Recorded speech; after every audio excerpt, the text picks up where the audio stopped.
क्या आपने कभी सोचा है कि एक ऐसा फैसला जो सबको गलत लगे वही सही साबित हो सकता है? देखिए, बर्फ से ढकी घाटी जहां ऋत्विक और आस्था अपने सफर की शुरुआत करने वाले हैं। हेलीकॉप्टर से उतरते ही ठंडी हवा के झोंके ने उनका स्वागत किया।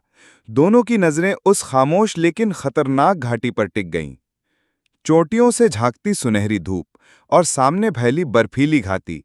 आस्था थोड़ी घबराई, लेकिन ऋत्विक की आंखों में केवल जज्बा था।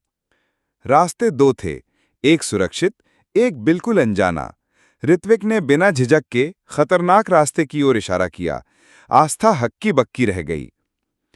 क्या तुम पागल हो? आस्था ने पूछा। ऋत्विक मुस्कुराया।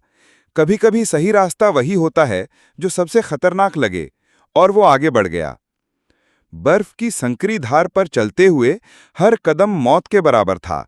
हवा की सीटी और बर्फ की खामोशी उनके दिलों की धड़कन बढ़ा रही थी। लेकिन जैसे ही ऊपर की चोटी पर पहुंचे, नीचे फैली घाटी का दृश्य मंत्रमुग्ध कर देने वाला था। खतरे के बीच भी सौंदर्य छुपा हुआ था। आस्था ने डिजिटल मैप निकाला। रास्ता धुंधला था, लेकिन ऋत्विक की उंगली ने साफ इशारा किया, यही है असली राह। अचानक बर्फीला तूफान उठा। बर्फ की चुभन, हवा की मार, दोनों ने अपनी जैकेट कस लीं, लेकिन कदम पीछे नहीं हटे।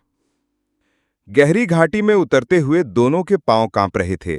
दीवार जैसी चट्टानें और तंग रास्ते, हर जगह मौत का साया। रात ढली। एक छोटे से टेंट में दोनों ने शरण ली। बाहर बर्फ थी, अंदर उम्मीद की लौ।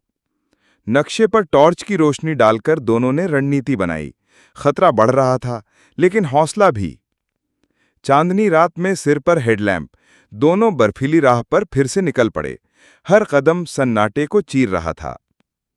एक संकरी हाई और उसके ऊपर बर्फ का पतला किनारा। ऋत्विक ने पहले पार किया। आस्था ने गहरी सांस लेकर पीछा किया। अचानक एक छुपा हुआ रास्ता दिखा। बर्फ की परत के नीचे जैसे कोई राज छुपा हो। ऋत्विक ने कदम बढ़ा दिया। बर्फीले पत्थरों पर चढ़ते फिसलते हुए दोनों आगे बढ़े। आस्था की सांस तेज हो रही थी, लेकिन ऋत्विक का आत्मविश्वास अडिग था। और फिर दूर से चमकती बर्फ की दीवार में एक छोटा सा दरवाजा जैसा दिखा। क्या यही खदान का संकेत था? ऋत्विक ने धीरे धीरे अंधेरी गुफा में कदम रखा। आस्था उसके पीछे थी। रोशनी कम थी, लेकिन जिज्ञासा ज्यादा। जैसे ही भीतर पहुंचे, सामने सुनहरी किरणें क्रिस्टलों पर पड़ रही थीं। दोनों की आंखों में विस्मय था। तंग सुरंगों से गुजरते हुए वे और अंदर पहुंचे। हर मोड़ पर रहस्य और गहराता गया। दीवारों में जड़े दुर्लभ खनिज चमक रहे थे।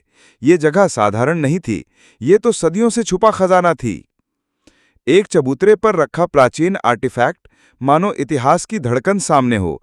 ऋत्विक और आस्था नतमस्तक खड़े रहे। उनकी मुस्कान कह रही थी, हम सफल हो गए। ये केवल खोज नहीं थी, ये उनके साहस की जीत थी। गुफा से बाहर निकलते ही चमकता सूरज उनका स्वागत कर रहा था। घाटी ने मानो उन्हें विजेता मान लिया। सुबह सुबह मीडिया और अधिकारी वहां पहुंचे। सामने ऋत्विक और आस्था थे, हाथों में खजाना। सबकी आंखें फटी की फटी रह गईं। ये असंभव था, लेकिन तुमने कर दिखाया। आलोचना अब तालियों में बदल चुकी थी। ऋत्विक अकेला खड़ा घाटी को निहार रहा था। सूरज की पहली किरणों ने उसकी थकान को सोने में बदल दिया। आस्था उसके पास आकर बोली, मैंने कभी किसी को इतना साहसी नहीं देखा। तुम्हारा निर्णय हमें सही जगह ले आया। और आखिर में घाटी का सुनहरा दृश्य, बर्फीली चोटियां, चमकती धूप और दो खोजी जिन्होंने यह साबित कर दिया कि असली हिम्मत वही है जो सबको गलत लगकर भी सही साबित हो।